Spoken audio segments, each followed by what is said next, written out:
Frag Radio.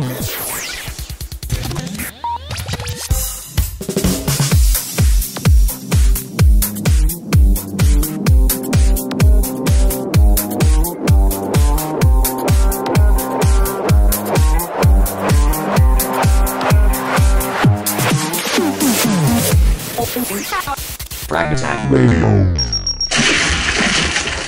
Ladies and gentlemen, welcome back, baby, for another episode of a Frag Tag Radio. And here with you today are your boys, Radius, Matter of fact, and Death from Above. Baby. Alright, so first, want to get those plugs out of there. First, you got, that big giant Appy Gamer. Appy makes me happy. Yeah, that's on your Android, iOS, Windows 8. Download it. And then you got World of Video Game News on Android. Awesome app, tons of sources. Check it out. And then Game RSS. And then, big things. We had the Haunted Frag Tag Edition. Yeah, the holiday themed. The Christmas Edition. Right now, it's just a regular Game RSS, but we're about to pretty soon have that St. Patrick's Day Edition, maybe. I don't know. Game RSS. Caught that bad boy on Android. And then Game On. Game On is on Windows Phone and now on iOS as well. Bam.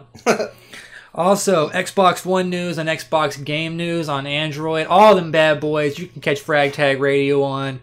Anyway, anyhow, enjoy it. Also, catch us on Twitter at Frag Tag Radio.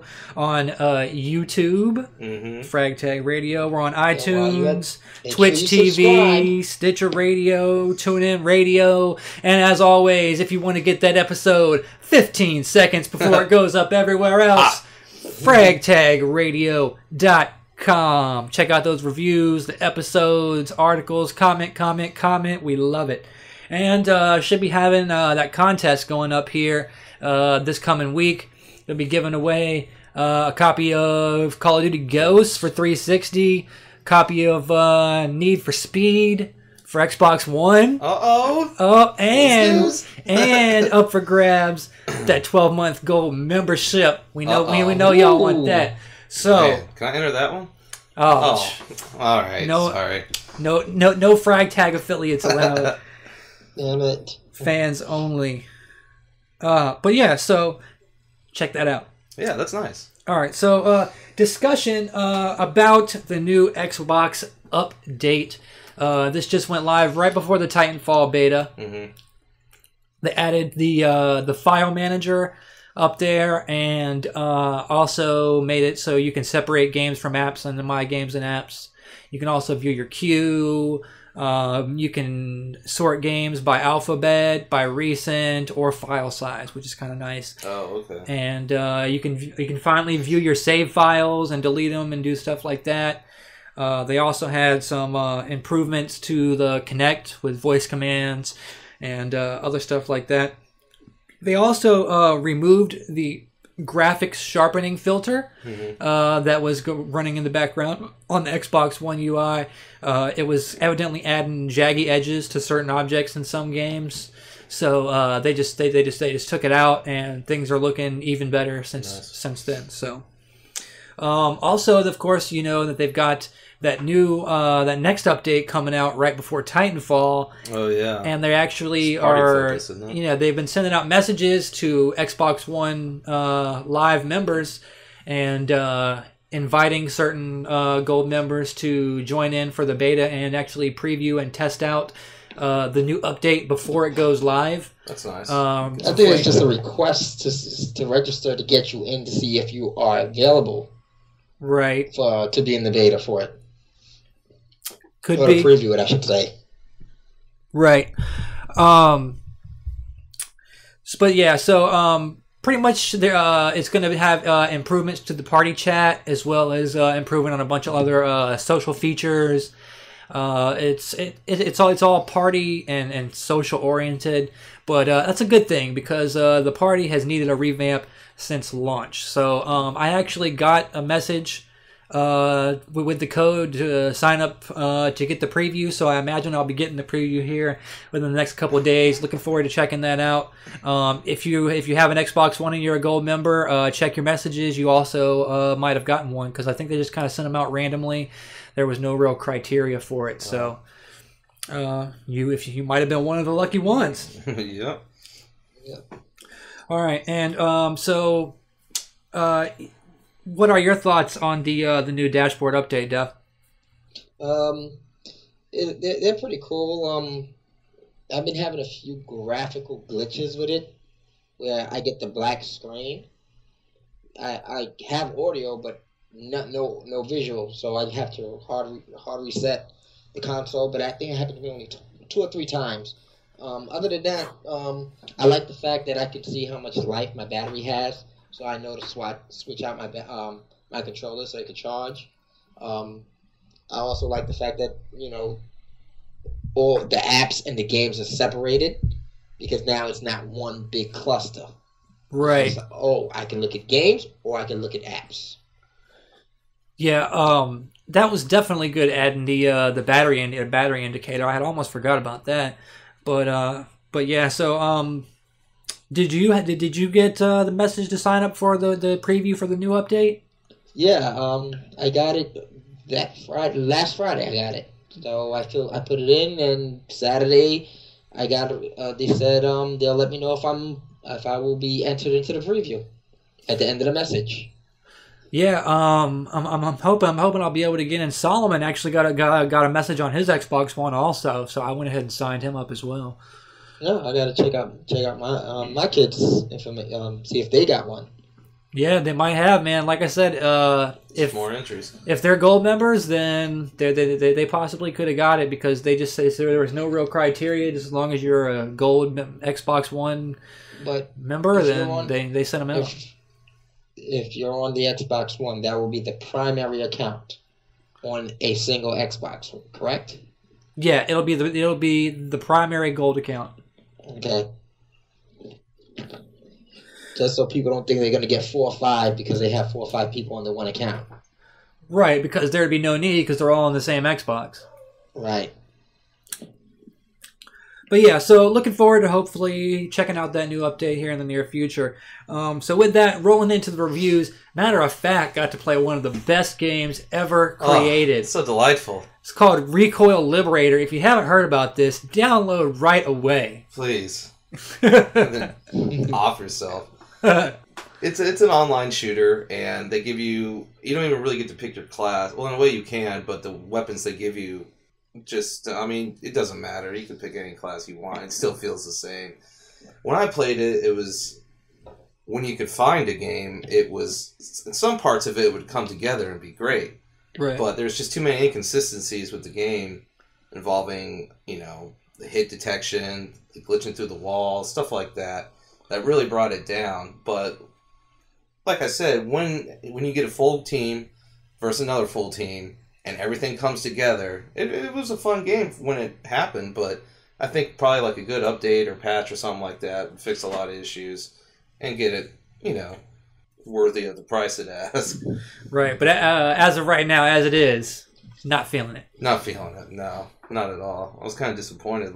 Because at first I was like, Rekoil, what is that? And I was pleasantly surprised that it was a shooter. I was like, alright, cool. So, yeah. Put in the code, downloaded it. Was getting excited. I knew something was up when it took me like 3 or 4 times to find like a game. Yeah. And after that, man, like I said, it had moments, but that was few and far between. Way too many bad moments I remember about that game than I do the good ones. Right. So, fragging it. I'm going to say like 2. 2 out of 5? 2 out of 5. It's generous. I mean, trying to be. 2 out of 5. Yeah, so I mean, play the demo please first before you buy this game. If it's for you, go for it. If not, you understand why I told you to download the demo. All right, so 2 frags on that one. You also went ahead and did the review for the new episode for Wolf Among Us, and that was actually pretty good, right? That was really good. That was really, really good. The first one was more, I thought, in my opinion, more action-oriented. I know, we've talked about the second episode. It had its moments, but I never felt like... In the second episode, it felt more like you were a detective. Like you were literally digging, getting clues, and trying to figure out, put the pieces together in the puzzle. And the way they did that through deciding who you're going to talk to, when you're going to talk to them, how you talk to them, makes it even more, captivating, trying to figure out which way you should go. Because when you're playing, you have an idea in your head the whole time.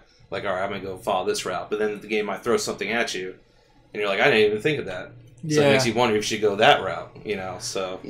Yeah, it seems like everybody wants you to be the big bad wolf and, like, go off the limb and start smashing stuff. That's a good point.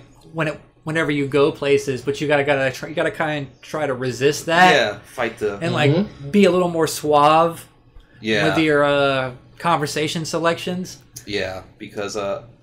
I don't know. I've never found out a way... I mean, when I play the game, I always try to play it so he's the calm. Sometimes you kind of... Sometimes it's unavoidable. Yeah. Like a certain section with Beast. Yeah.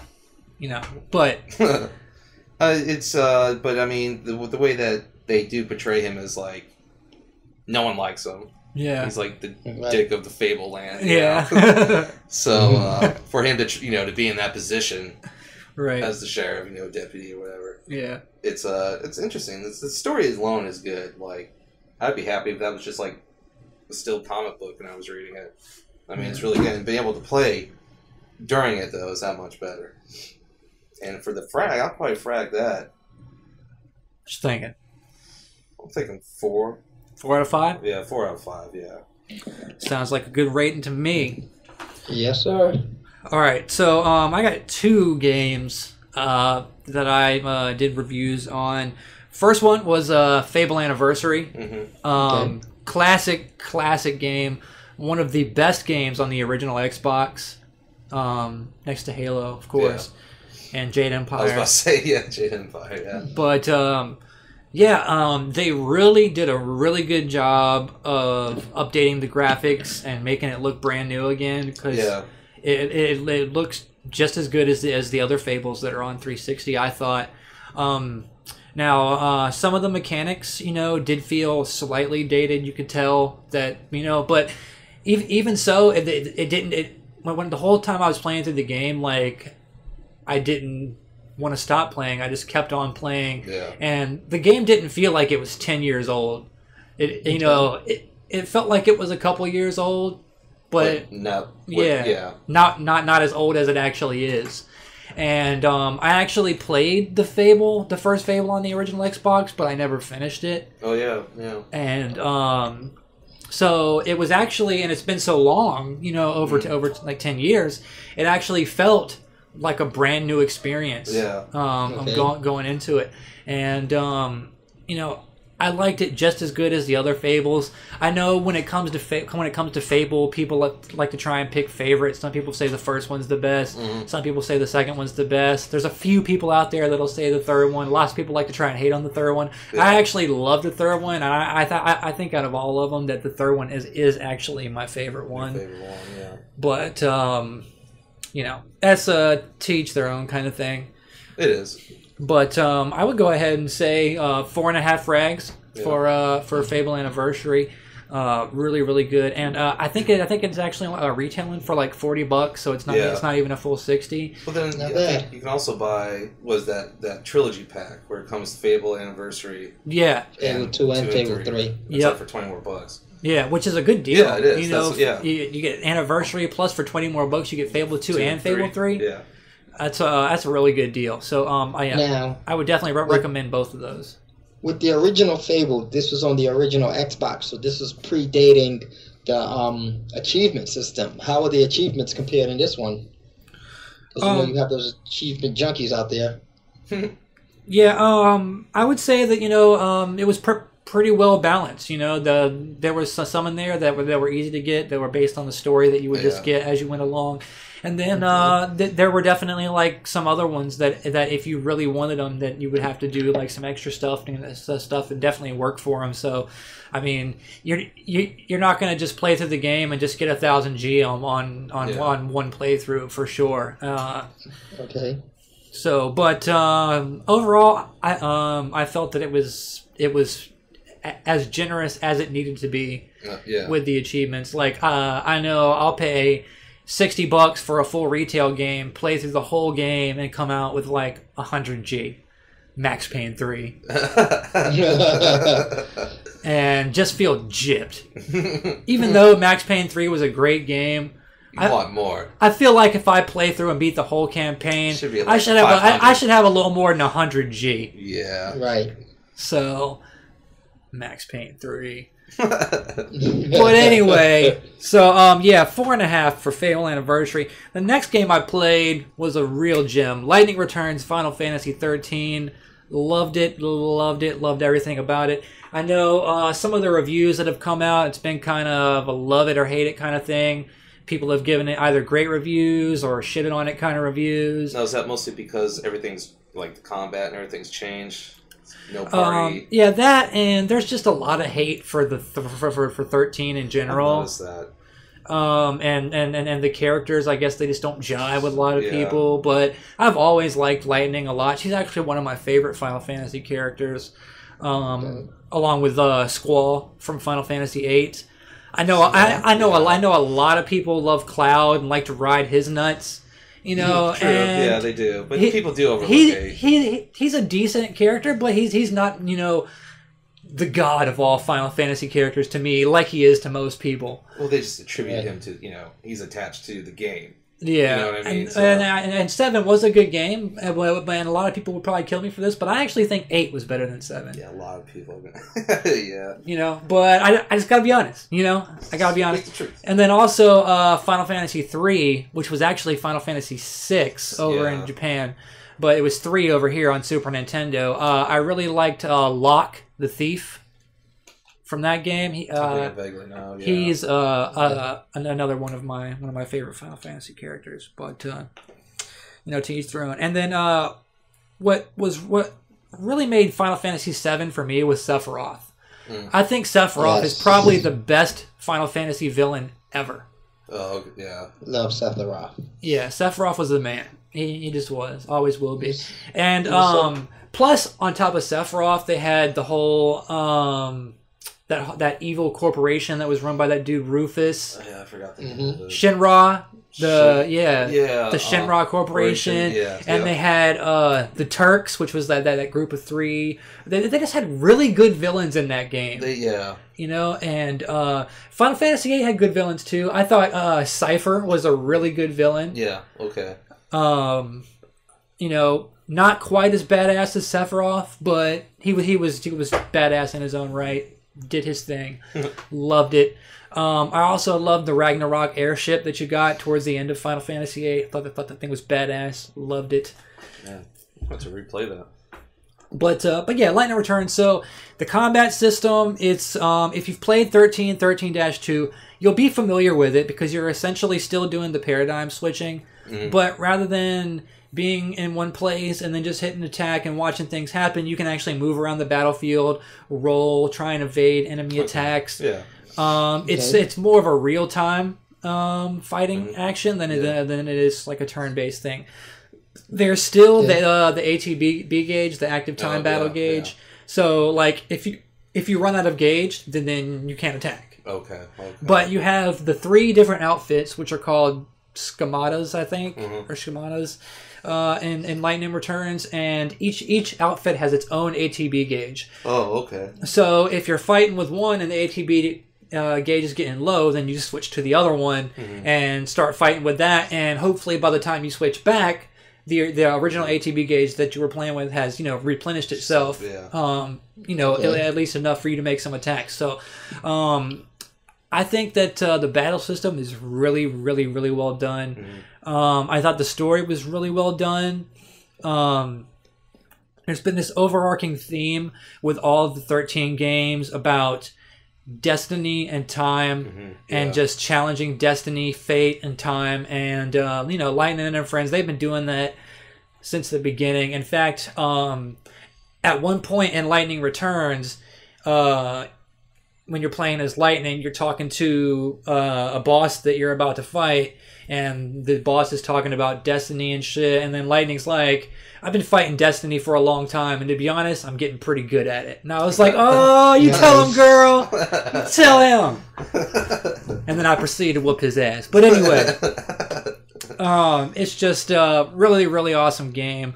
There's 4 main areas. You've got the Wildlands, which is like the only place left on Nova Chrysalia that still has like chocobos and moogles and plant life and forest and fields of grass. It's really the only place left that has that. Then you've got the Dead Dunes, which is like the desert.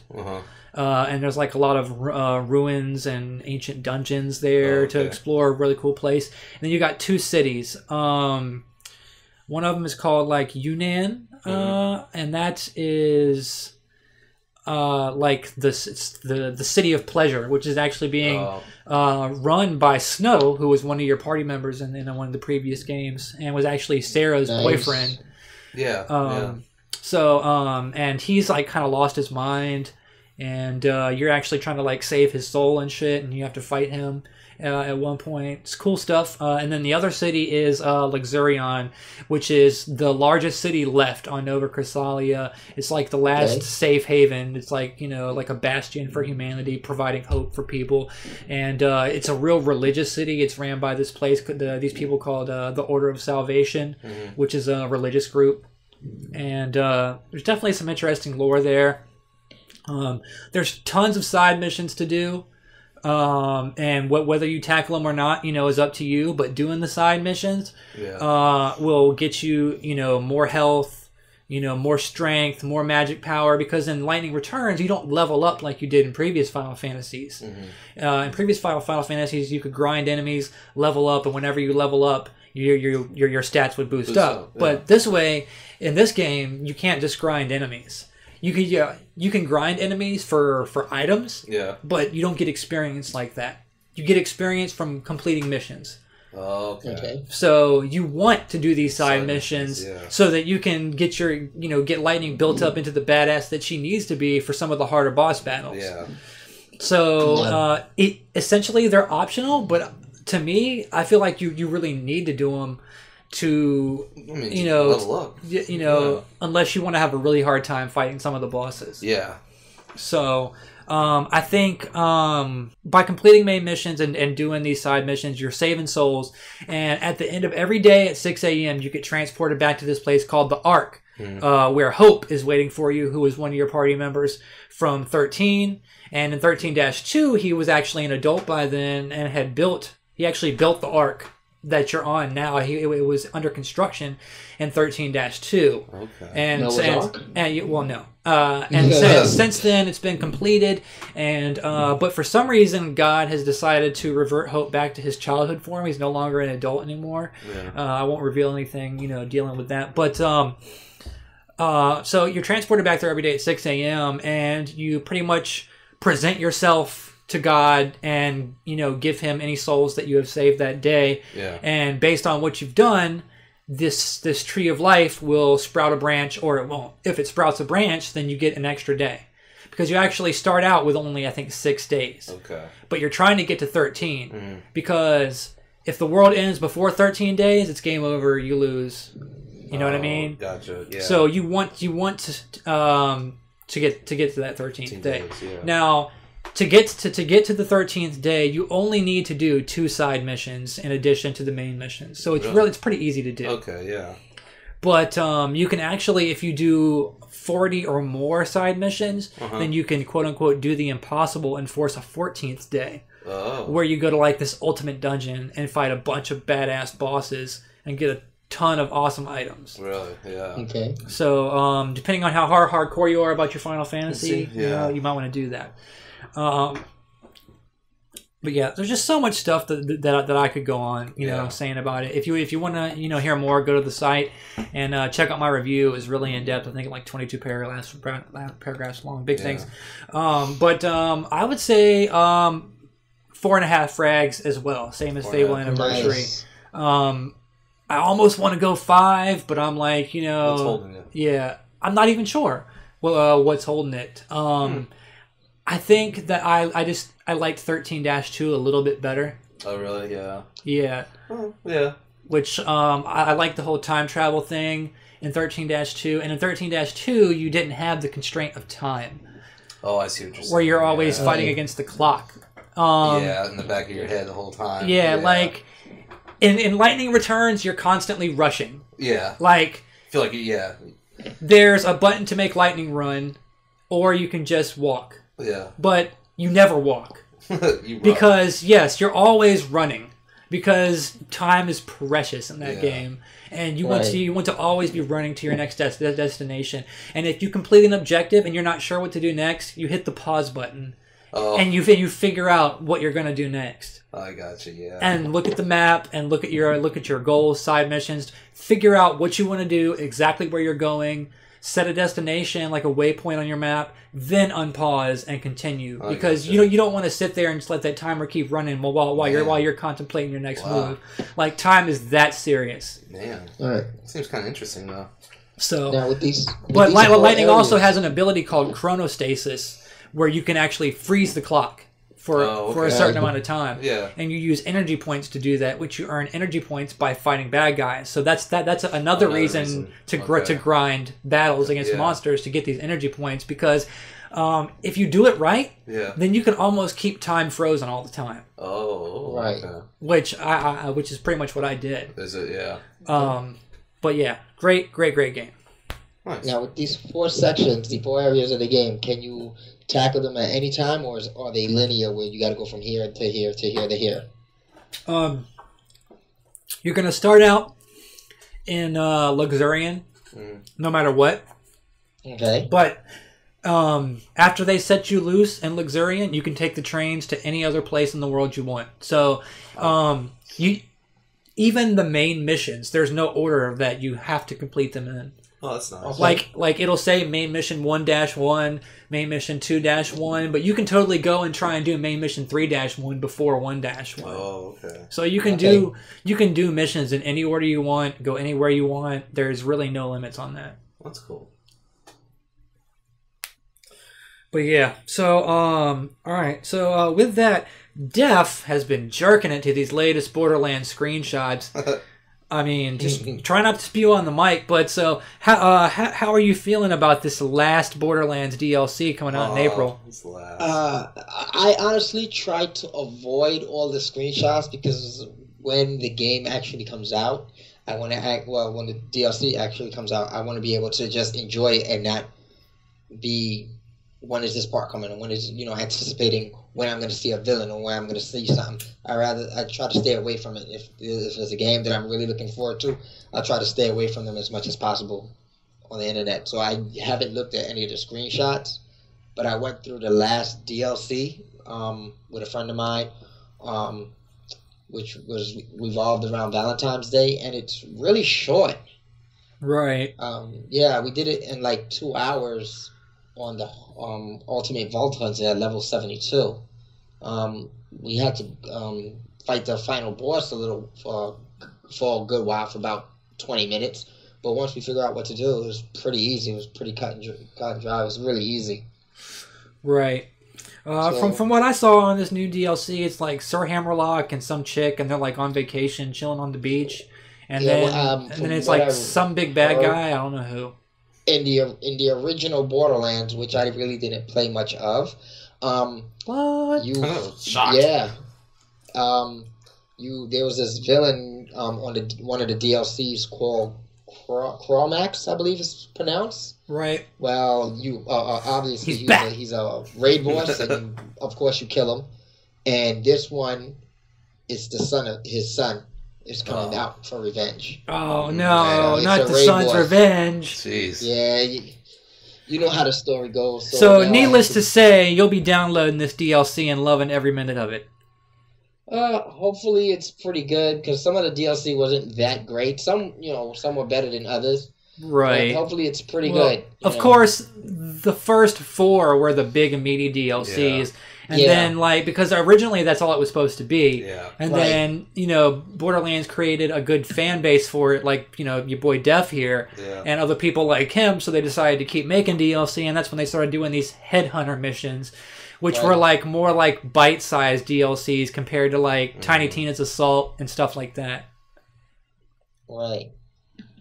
But I'm guessing, since this is the final headhunter mission, and the final DLC for real this time, that it'll probably be pretty meaty. At least compared to the other Headhunter missions anyway. Yeah. Yeah. Hopefully. Boom. And then, so I know you said that you wanted to shed a few tears on the mic about Borderlands 3 not being in development right now. I saw that Telltale said that... Telltale. Gearbox said they're not working on Borderlands 3 at this moment. So for those of you Borderlands fans, like myself, it looks like we'll be waiting a while for the next one, which is probably a good thing, so that way we don't get burned out of it. Let it take its time, make it a good one, make them come out with new Vault Hunters and just a great villain, just like Handsome Jack was.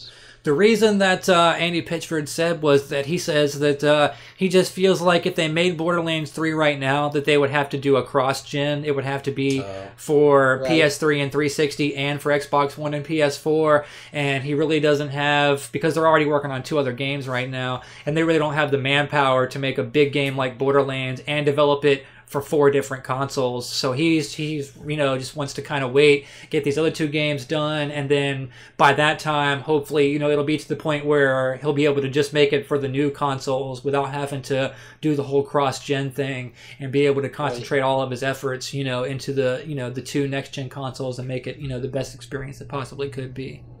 Yep, that sounds good.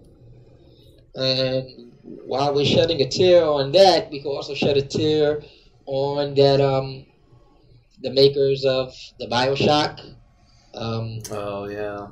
Irrational. They're closing their doors. The name slipped my mind. Yeah, well, they're downsizing to like 10 or so members. Going to 2K. Yeah. Kevin Bean is taking like 15 members of his. Yeah, and they're going to work on smaller projects. But BioShock lives on. They're gonna have another 2K studio do it. I'm guessing maybe 2K Marin, because they did BioShock 2, so they already have experience with BioShock. True, yeah. So I wouldn't be surprised if they gave it to them, because BioShock 2, it wasn't bad. I liked it. I actually like it a little bit better than BioShock 1. I thought it was really good, especially the Minerva's Den DLC. Yes. Oh my god. The Minerva, it was like a whole BioShock campaign, just a little bit shorter, and I actually think it's the best BioShock campaign ever done. Damn, all right. Story-wise, it was just really, really good. I like the multiplayer. Yeah, BioShock 2. Yeah. And and then that's why I was sad that they didn't have it in Infinite. Oh yeah. Because I actually did like BioShock 2's multiplayer. I thought it was fun. Yeah. Smooth.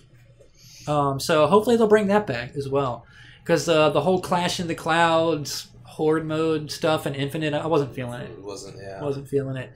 The 2 story DLCs, episode 1 of Burial at Sea, and then you got this episode 2 coming out soon, which those they're pretty good. They're alright. Yeah, alright. But I'd rather had the BioShock 2 multiplayer. Gotcha. But and then one last tier, Harold Ramis passed away. Yeah, that's sad. Yeah. Man, well, Egon Spangler is gone forever. Okay. So many movies he did. And all the old heads out there know about Ghostbusters. Yeah. Yes, sir. And how classic those movies are. That's sad, man. He was 69 years old. And they were working on a new Ghostbusters movie. No, I mean, yeah, I was excited to hear about that, but would it really have captured the old? I think it would have. Because Harold Ramis and Dan Aykroyd wrote the script together.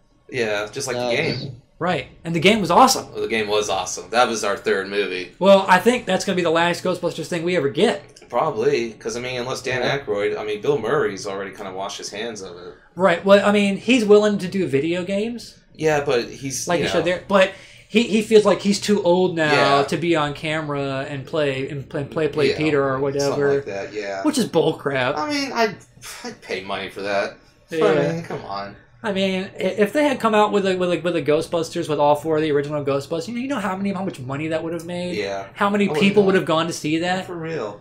I would like to take my kid to see something like especially that. if they had all the other original characters like Janine, the secretary. What was the dude? Sigourney Weaver. Oh, Sigourney Weaver would have been awesome in that. Yeah, and then what was the other like the 5th Ghostbuster guy? The mayor and Rick Moranis. Yeah, Rick Moranis. I forgot his name in the. And that dickhead guy who worked for the mayor who was he was always trying to get the Ghostbusters arrested. Yeah. He was a dick. He was a prick. The mayor said he wants them on lockdown. Put the straitjackets on these guys, lock them away. It's like, damn. Yeah, no, it's sad, and it's sad that the entertainment world and people in general lost that guy. But my favorite part was when the mayor's sitting in his office and they get the phone call and the mayor's like, "Who is it?" And he's like, "It's this guy down here at Pier 41. He says the Titanic just arrived." And then it shows the ghost boat pulling it up with like a bunch of people walking out. It's like a huge gash in the side. Yeah. I was like, man, that was awesome. That's great. 1 and 2. But rest in peace to Harold Ramis. For real. Yes, sir. All right, so Titanfall beta. Baby. That was awesome, wasn't it? So, Matt, we'll get your rundown first, and then we'll hear from Depp. Well, okay, first of all, the game is cool. Like, I'll admit, when I first saw it, I wasn't too impressed about it. I was kind of excited because I was hoping it'd be something kind of similar to, like, Mechasol or something. Right. But, wow, man, like, when the alpha, when we played that was crazy good. Yeah. And, I mean, the beta itself, I mean, the alpha, to me, I thought, I mean, I couldn't see any changes, so... but the gameplay, going in from on foot to calling in your Titan to having your Titan patrol around, I mean, there's so many cool things you can do. And playing as the Titans, it was kind of hard to decide whether it was fun to play as the Titan or as on foot. Yeah. I mean... because they are both just kind of equally as fun. They are, especially when you start jumping around walls and climbing up the whole them. parkour thing. Yeah, it's fun. But then when you get into Titan and you kind of jostle around and run a little, and you feel even more of like a badass. Yeah. And the fact that you can like jump out, if someone's trying to hijack you, shoot them off, jump back in, or all the different systems the ships have, like... And then in the alpha, they didn't have the last Titan standing, which they added in for the beta, which I was actually kind of skeptical of at first. Yeah. But I played it, and it was actually a lot of fun. Like, your whole team starts out, everybody's in Titans. Okay. And then it's like pretty much y'all start walking to the other side of the map, and the other team's walking towards y'all, and y'all meet in the middle, and just have a giant Titan battle. Wow, really? Oh, yeah. I didn't see... I want to play that. It was pretty awesome. Man. But of course, I think my favorite mode, at least so far, is the hardpoint domination. Yeah, that was fun. Yes, that's what we played mostly of, was it? Yeah. But yeah, so Def, how are you feeling? I'm not really much of a shooter other than Halo, but I really like this game. I am really looking forward to playing the full game because looking online and looking around, I've heard there were things that's going to be in the final game that they didn't even put in the beta. Yeah, like actual creatures, like those fucking Leviathans and stuff. It's gonna be crazy. It's gonna be cool. It's gonna be awesome. Almost Godzilla status. Yeah. Yeah, it's like, I enjoy. Like, I agree with you, P. When I first started the beta, as you guys know, I was waiting on a code. I was hitting P. You got any extra codes? I'm waiting on a code I haven't gotten yet. And he was like, you didn't even get a code in the beginning. And then I got my code, I believe, that Saturday. I came home, and that evening I started playing it. The first thing I went to was attrition. And I did okay. I didn't do great. I did all right. And then I started playing with you, Pradius, and we started playing the hardpoint, as Call of Duty fans know, domination. And I haven't gone to any other mode since I started playing that. Yeah, hardpoint domination is the shiz. Yes, I love the fact that you're on hardpoint domination. Hardpoint is the fact that you gain points and you gain experience not through how many kills you have, but how many points you help capture, and how you hold them down and defending that base. Yeah. And cool. it's great if you've got a team that knows what they're doing. Yeah. Because sometimes I would get on a team and I always go for B, the one in the middle, because that's always the one that everybody's fighting over. So I'm like, if you can hold B, then your team's most likely going to win, especially when you're playing with a bunch of randoms. I don't know what they're doing. So I always go for B, try and capture it and hold it down. And I swear, every hard point domination match I played, I always was the MVP on my team. Every single game I played. And sometimes I got the most kills, but not always. But I would still have the most points just because I would always get B and hold it down and stay there and hold it down. And you get like 75 points like every 5 seconds that you're holding down a hard point. So. And I think it's like 150 for the initial capture. I think so. Yeah. So I didn't know that at first. Like one game I went like 9-1, but I only had like 450 points for on the offense, like 650 on the defense. I'm like, why is it so low? I'm got the most kills. The best. I went 9-1. Why is it so low? And then I realized like one day I just happened to camp at B, and I was there with you. And I just saw 75, and then at the end of the match I had like 1,600 defense points, and then for capturing B and recapturing B, recapturing C, recapturing A, I had like 1,350 on offense, and I'm like, okay, screw running around. And I got my Titanfall. I just said, defend this area. I didn't jump in it. I was like, just defend this area, and I just went in like you did, went in B or went in A, went in C, and just camped in there just to gain points. It's the best way to do it, man, is to hold it down. Last Titan standing. I like that mode. That's something you need to do. Like you need to have a friend and do. Like go in there with a team. Because if you go in there, I've seen guys go in there and just, like you said, run to the other side of the map. 10 seconds later, get destroyed.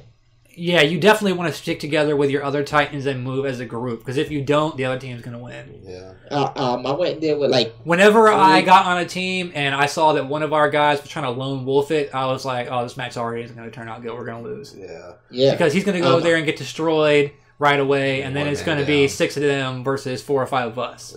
Yeah, I went in there with like 4 other podcasters that I met, in the podcast community, and we was all on the Xbox One. We jumped in, and they invited me to play with them. Right. And I went in there, and we was all communicating. And you see the difference, like at the end of the match, 6 of us had our Titans. Right. And it's like, wow, like you have to go in that mode communicating. And it looked, that game is so much fun. I love the parkour elements. I love, like, you could just hang on the wall and shoot somebody off of the wall while cloaked. And they were like, you could see the confusion of them looking for you. Right. Yeah. I enjoyed that game. Like, in the beta, you was only able to get the Atlas Titan. Yeah. Right. And I got one of those burn cards that gave me the Ogre. Right. And when you get those, I'm thinking like I had to wait for the countdown to come in. So I activated at the beginning of the match, and I was able to call the Ogre immediately. And I was like, I'll be the only one on here with a Titan. And I went in there, and I just started dominating. I was like, this is great. I love this game. This is great. I have to buy this game. Yeah. But yeah, so the actual data was mined by some people on PC, and they discovered a lot of information about the game. One of them is that the game is actually going to have a split screen mode. Oh, that's nice. Yep. Which is nice. Good, yeah. Also, they discovered that in addition to the modes that have been announced, there's going to be a capture the flag mode on there. Oh, okay. And then also the names of some of the maps, which were interesting. Of course, Angel City and Fracture from the beta. Mm-hmm. Another one called Colony. One called Relic, Airbase, Boneyard, Corporate, Outpost 207, Lagoon, Rise, Smuggler's Cove, Overlook, Nexus, O2, and Training Grounds. 15 maps, right? I didn't count, but it definitely sounds like a good lineup. Yeah, it's 15, yeah. So that's really good, you know, for right out of the box, 15 maps. 15 already. And then I can only imagine that they're going to add some more with DLC. Oh yeah, that's coming. You can count new probably Titans and everything. But yeah, so great game. They actually just announced the bundle today. Oh yeah. You can get the Xbox One for normal price, $4.99, but it actually comes with Titanfall, so you're pretty much getting Titanfall for free. Yeah. And if you're over in the UK, they've lowered the price. They've lowered the price by €30. So it's like $60-70. Yeah, you've got yourself a €30 price drop and for Titanfall for free. So it's pretty big things. It is. But I did want to say about that game, I talked to you about just how bright it was. Yeah. It wasn't muddy or dark or I'm in a city that's in a war zone or whatever. Right. It was nice. It was a breath of fresh air. Yeah. And I can't wait to see those monsters on there and see what they're going to look like. Yeah, the Leviathans, man, bad boys. Yeah. Then what I've seen in the pictures, man, they look tall. Are they? Like towering above stuff. Wow. And then I'll be interested to see if they're only in the actual multiplayer campaign, or if they incorporate them into the multiplayer. I'm sure they will. Probably matches take somehow. Down something, you know. That'd be cool. That would be cool. Well, yeah. So Titanfall beta, awesome. Our suggestion: go buy it when it comes out on March 11th. And with that, moving into the news, running on down. Microsoft has canceled the challenge editor for Ryse Son of Rome.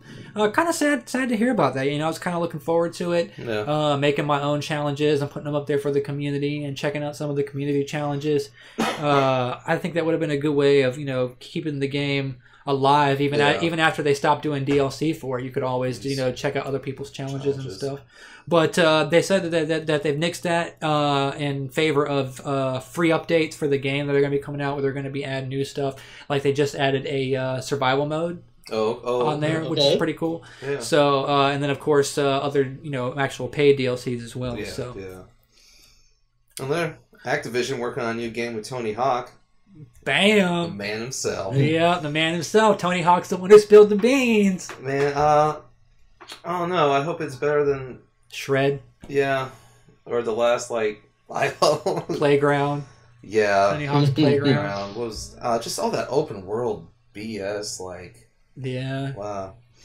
That's when I pretty American much left. Wasteland. Yeah, I went to play Skate. Remember Skate? Yeah, that was better. Way better. Yeah, it was. So Tony Hawk just needs to. Hopefully, after this amount of time. I think the last real good one was Pro Skater 3. Probably right. Tony Hawk Pro Skater 3. Or the second one, yeah. Who had Spider-Man as a character in it? I can't remember that. But yeah, so it remains to be seen whether that'll be good or not. Yeah. But I'm holding out hope that it will be, because there hasn't been a skate game in a while either. No, so that's true. Yeah. You know, we kind of need a good skate game right now. It would be nice, balance it out. Yeah. All right, and we talked about the Xbox One beta program. Black Tusk's Gears of War has to grow the franchise, says Microsoft's Phil Spencer. I agree with him. I think it definitely needs to grow the franchise. Yeah, for real. I think it does not need to go the way of Judgment. No, please. I think they need to, if anything, bring back all the stuff from Gears 3 that they took out. Yeah. And also they need to go back to their old way of designing the multiplayer maps, symmetrical. One side of the map mirrors the other side. That's the way Gears always has been. It's part of what makes Gears special, and that's part of what made Judgment so crappy. Yeah. That it wasn't there.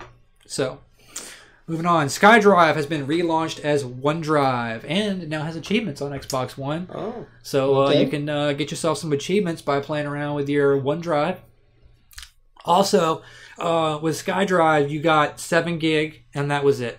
But now with the whole OneDrive thing, they've made it so they have a referral program, and you can refer up to 10 people. Yeah. And for every referral you get that signs up, they give you half a gig on top of the 7. Wow. So you can actually get a potential of 5 more gigs. Wow. And there's a camera roll option for like if you have like a laptop or a phone.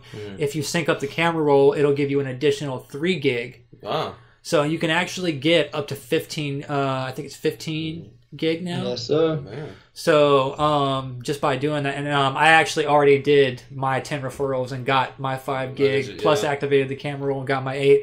And if you have a student email address, you can sign up with that and get an additional 4 gig. Wow. So I actually did that last year. So I think I have like around 18, 19 gig right now. Okay. Free. So not bad at all. All right, and then Bethesda has says that if Fallout 4 exists, it'll be a while, and they're still throwing around random ideas. Not quite sure how they want to tackle it. Yeah. There's been rumors that it'll be in Massachusetts, Boston, all that kind of stuff. I'm pretty sure it does exist, and that it probably is in Boston. I just think Bethesda's trying to drive attention away from it right now. Because they don't want people talking about it until they're ready to talk about it. Yeah, that's usually how they are, too. Because right now, they want everybody concentrating on Elder Scrolls Online. Yeah, that is, yeah. So, but it's not going to work because people really, I won't say that people don't want Elder Scrolls Online, but they'd rather have Fallout 4. Yeah, that's true. Yep. All right, and Forza 5 got a free track, Road America. Uh-oh. So, I actually had a little issue after that update. Where it updates the game and adds the free tracks free. Nice. But I was in the middle of a GT championship series, and now I can't finish it because it keeps making me do the same race over and over in that series. So I went on the Forza forums, hit them up. After a little bit of back and forth, they finally acknowledged my problem. Evidently, it's not just me. This is a somewhat widespread problem, and they're working on it. So hopefully a patch will be out soon to fix that.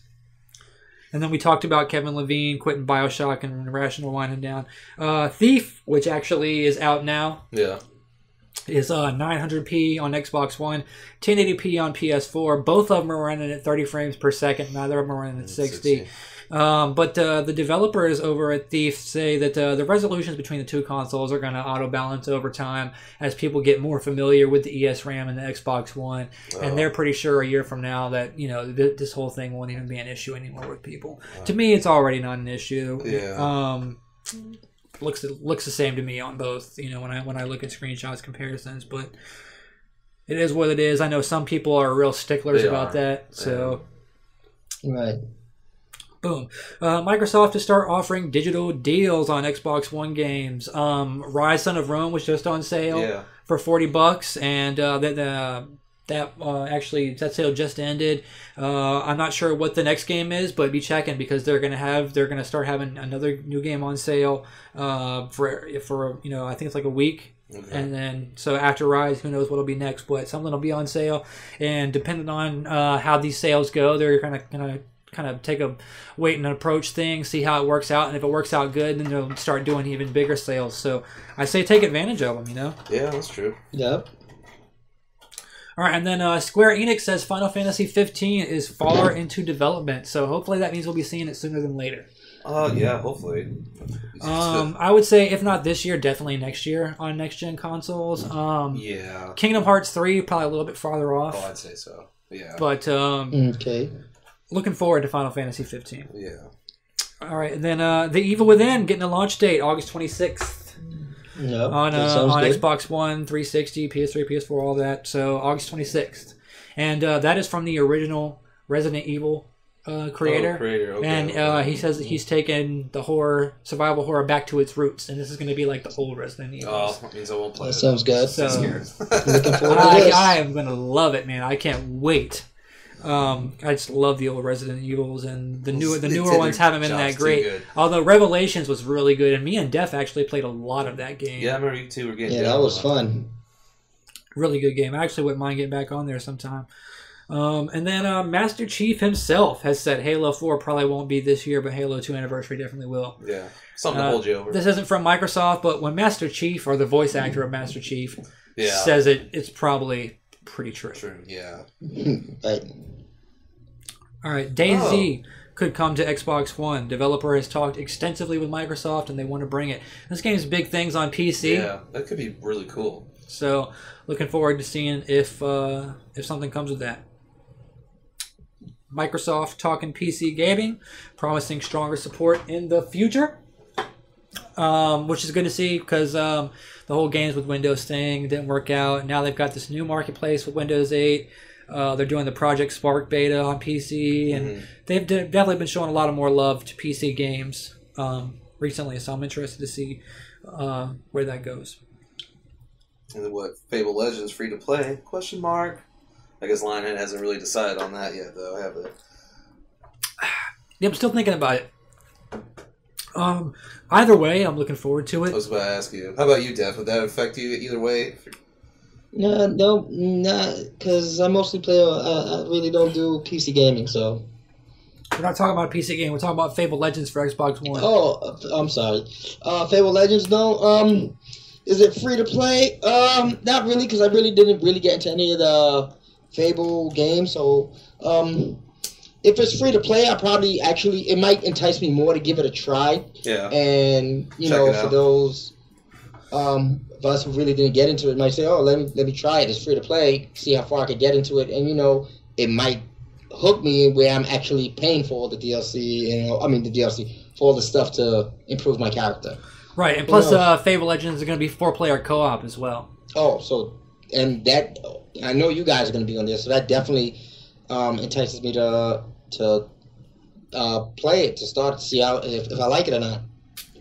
Definitely. All right, and then Call of Duty kind of worries me. Now on a 3-year dev cycle. Yeah. Which I actually think it's a good thing because now give them more time to work on the game. Right, Treyarch will have 3 years to work on their Call of Duty.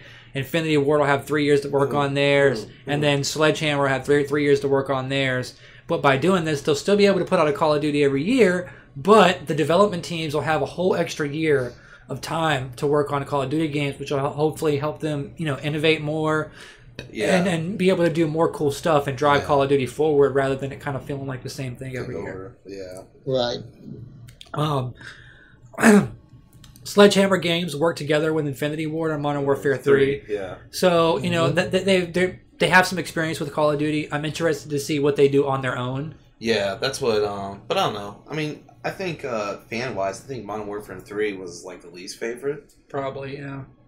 But, I don't know, it just worries me that there's just going to be so many Call of Duties, like, I mean, come on. Well, no more than there's already been. I know, it's already getting a little redundant. I mean... Right. I just want to see them take a storyline to World War One.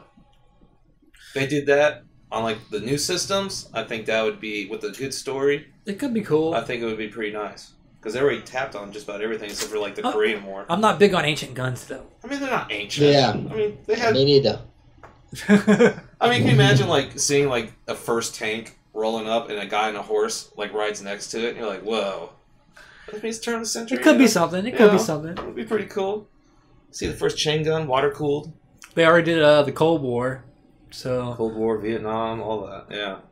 Yeah, but can you imagine going from these automatic guns and then you have to go back to loading ball bearing? I wouldn't be surprised if they take it futuristic and try and. Well, did they kind of do that in Black Ops 2 though? Sort of, but I'm thinking more like Titanfall futuristic. Oh, you're thinking like that. Because once Titanfall comes out, it's going to be a game changer. It's going to give Call of Duty a run for its money. Yeah. So I think they might try and match that. They might try and take their ish futuristic. Yeah, let's wait and see.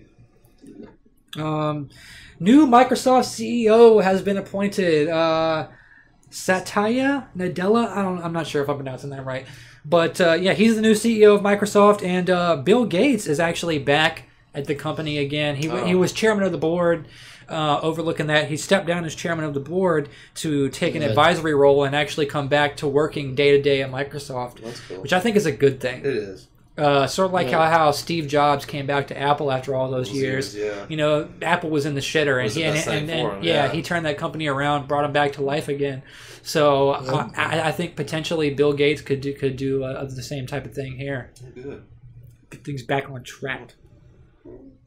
All right, and Murdered Soul Suspect. We actually did an article about reasons to keep your current gen consoles because of games that were still only coming to current gen consoles. This was one of those, but now it's been announced for next gen consoles. So there goes that. But yeah, Murdered Soul Suspect confirmed for Xbox One. It's a Ghost Noir puzzler from Quantum Conundrum developer Airtight Games. So I've seen some screenshots of it. It looks interesting. Yeah.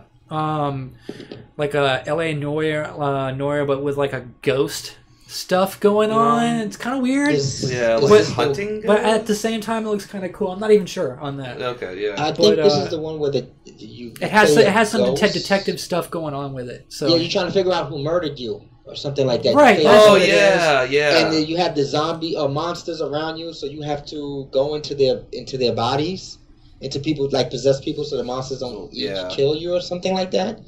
If this is the game, I believe that's the game that it is. It definitely sounds interesting. It does, yeah.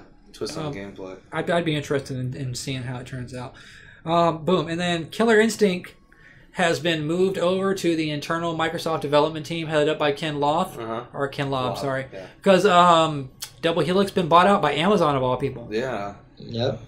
So I heard that. I was kind of, what? Yeah, kind of sad to see Double Helix go. Especially but Killer Instinct and Strider.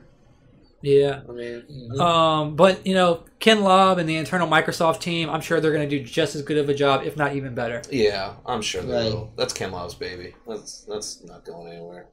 I'm also hoping that this doesn't affect the arrival of the arcade mode.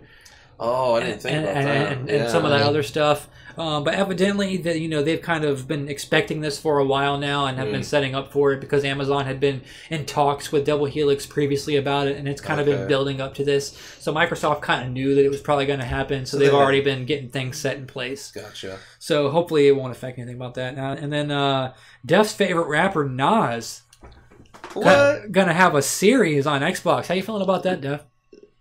Favorite rappers right now is Eminem and Jay-Z, so sorry Nas, but it sounds cool. Like I was actually listening to a couple of Nas songs today through Pandora.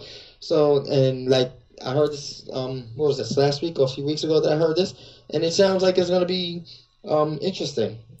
It's a television series based loosely on the life of the rapper himself, set during the 1990s, and will take place in Queensbridge. So, Nas himself, biggest projects in New York. Nas himself is involved in helping with writing for the series as well as contributing music. So, yep. Show set in Long Island's Queensbridge housing complex where the rapper grew up. Oh. Big things. Yep. All right, and we talked about the Borderlands 2 DLC. Undead Labs announced State of Decay, second expansion pack. Long time coming, I think. Yeah. But the first DLC they came out with just kind of upped the difficulty a little bit and some other really little stuff. A whole lot. This one actually adds a whole new section to the map. Yeah. Like I think they said like over 2 kilometers worth. And that's going to be fun. Yeah. To explore. That's a DLC I'm interested in downloading. Yeah. So looking forward to that. Also, the Project Sparked beta coming to Xbox One very soon. The Project Sparked developers actually listed it as coming to Xbox One on February 32nd, which isn't a real day. But speculation is that was just their way of saying that it'll be out either at the very end of February or the beginning of March, and they just weren't sure. Yeah. So they said February 32nd to throw people off. That's funny. New Transformers game listed for Xbox One by Amazon. It's since been pulled, but my guess is it's real. It had a little description for it and everything. The next installment in the incredible Transformers gaming franchise, Transformers Rise of the Dark Spark, is an exciting action game that is perfect for veteran fans and newcomers alike.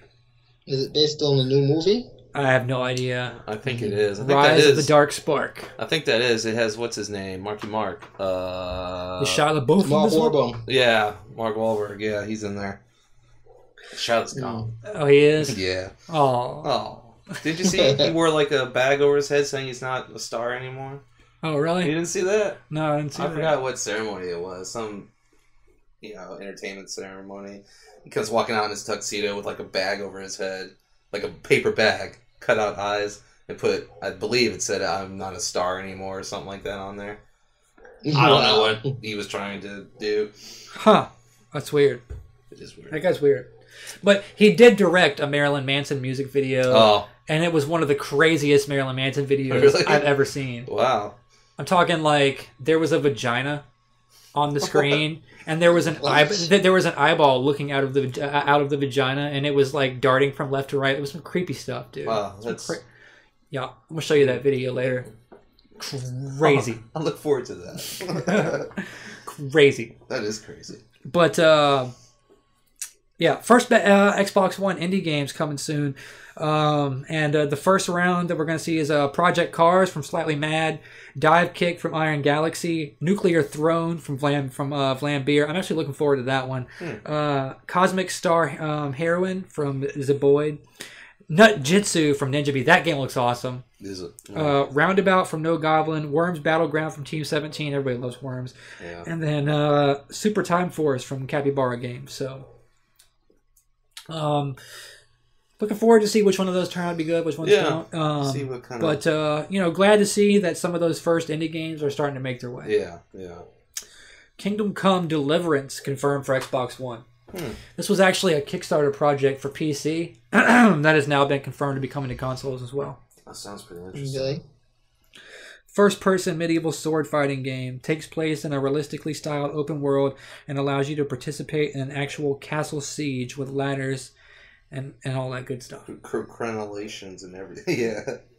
So, Xbox One media remote. How y'all feeling about this?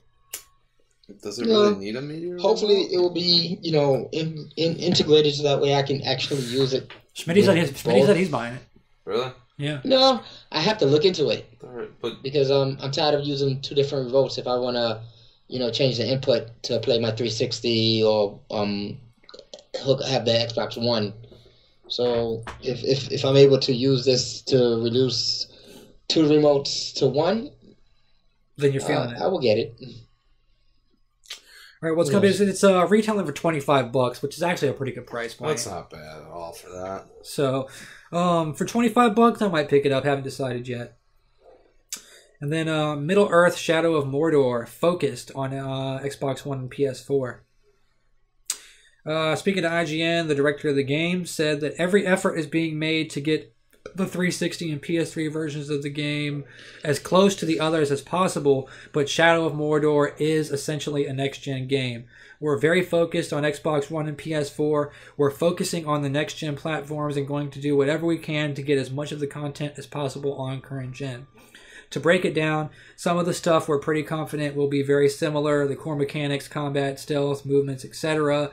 That should all be really solid. What it won't have is the same level of depth and variety as the next-gen version of the game. It'll also be missing the Nemesis system, which is going to be featured in the next-gen version of the game. And that sounds pretty impressive. Right. So, interested to see what the differences end up being. While I've always liked the Lord of the Rings movies, I've never been a really big fan of the Lord of the Rings games. I like the ones that, like, for PlayStation 2, that was like a hack and slash. Right. Those were fun. I know a lot of people got into that MOBA on 360. Is it Guardians of Light, or what is it? Oh, Guardians of Oh, it's like the RTS. Yeah. Right? Yeah. It's supposed to be a MOBA, from what I heard. But yeah. Oh, you're talking about the new... I'm thinking of the older one. No, I know exactly what you're talking about. Yeah. But yeah. To Middle Earth, is it? You could play as, like, Gandalf and whoever, but yeah. Anyway, so the trailers. I don't know if you've seen them for this Middle Earth: Shadow of Mordor. No, I haven't. Awesome. I've heard. Shmurdy's told me about it. Looks pretty badass. Yeah, he's Phoenix Rose. Yeah, but he's a big time Lord of the Rings fan. Evidently. That's true. Yeah, he is. Yeah. I thought the videos looked badass. I wasn't all over it like he was. Yeah. Like, he watched the video, had to call me immediately and tell me about it and how great it was and all this other stuff. Like, and I'm like, all right, cool. Well, the thing that excites me most about it, I was reading online about this, that Nemesis was, you can tackle levels, go in, and they'll remember you. Right. Like if you, fight a group of orcs or something like that, you injure one, and they manage to scurry off or whatever. If you fight him again later on, he might make it a personal agenda against you. You might wonder why this orc's, like, hell-bent on focusing just on you when there's, like, other things going on. Right. It's just, this system, the whole new generations. System, yeah. These new systems are opening up so much more you could do AI-wise, Yeah. It's not going to really matter about the graphics now. It's like, well, what... Possibilities are endless. Pretty much, man. I want data. All right, and then, so we talked a little bit about Ryse Son of Rome earlier. The next DLC pack is called the Mars Chosen Pack. Mm-hmm. Going to be having that, like I said, that survival mode, 5 new maps, and then also a new skin as well. Not sure what the skin. The Legionary skin. Oh.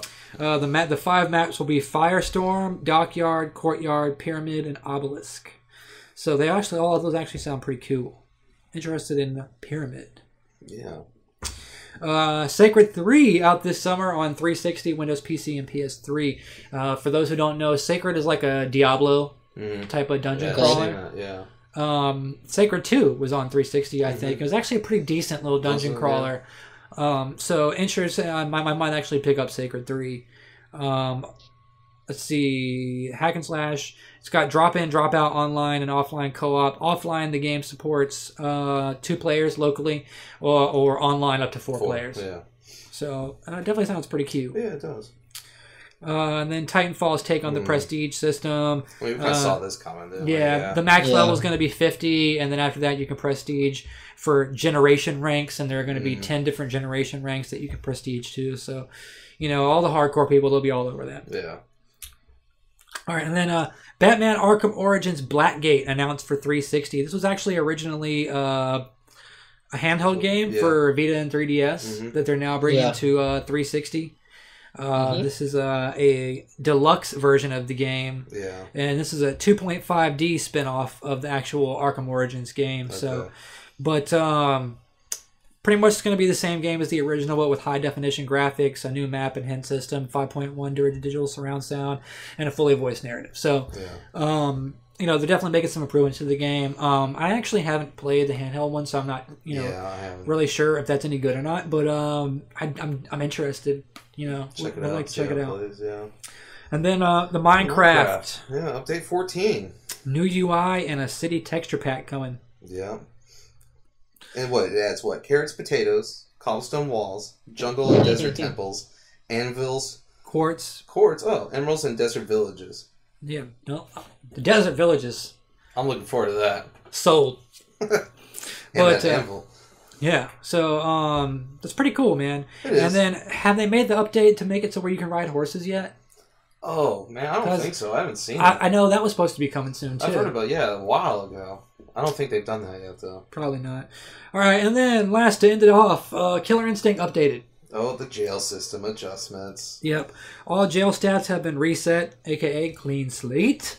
Fixed to a bug where both players would go to jail and disconnect. Oh. You don't want that. No. If someone else disconnects, you're going to jail. I'm going to jail because of your negligence. What? Association. Adjusted percentage rate for match disconnects that will cause the user to be sent to jail. So hopefully it's less. Yeah. So like you quit once. I think if you, not once. If you quit twice, you should go to jail. Yeah. Yeah. I mean, it's fair. Because, like, once, okay, that could have been an accidental disconnect, whatever. Yeah. But 2, jail. Jail. And I think you should stay there for at least a full day. But that's just me. And evidently, Spinal, there was a few issues with him being a new character. So they had some balancing fixes with him, namely with his teleporting stuff and some of his manuals. Wow. Manuals being unbreakable after using a dive kick as an opener. Yeah. Man. So that's a pretty big one there. Yeah. So glad they fixed that. For me to start using that till they fix it. Well, it's already out. The update's already out. Yeah. Yep. General fixes. Users no longer lose points when losing a match in survival mode. Good. Fixed an issue where progression data would not save. Potential fix for the ultra audio glitch. If you perform ultra combo, you automatically win the match, even if the player disconnects during your ultra combo. Okay. Nice. That is nice. Fixed an issue where players would soft lock on character stage loading screen. That's been resolved. And lastly, the character select option from replays has been removed. Oh. But yeah, sounds like some good updates. And with that, boom, that is the news. I think it has been a good episode. We are missing J-Ray this week, but he is actually out of town on some business and will hopefully be back with us next time. Yep. Yo, P, I wanted to talk about that podcaster. Yeah, go ahead, mention it. We have a fellow podcaster from the Phoenix Project. He goes by the name of Phoenix. He was recently on a show called Just Talking, and he was talking about the fact that he actually came out and said that he is living with the HIV virus. You know, and I'm pretty sure all of us know somebody who has this virus, and there's a a project called Immunity Project. You can go to their site, the Immunity Project, and .com, and they're close to finding a vaccine for this disease. Excuse me. So hopefully, we're trying to have him on the next episode, so that way he can enlighten us more about what they're doing and how close to a vaccine they are. Phoenix, love you, bro. Hope to hear from you soon, and good luck with everything, man. You're in our prayers, and that's all, P. Thank you for having that time. Faux show, bro. But yeah, definitely looking out, and been a good episode. We will catch y'all on the flip side. Frag Radio.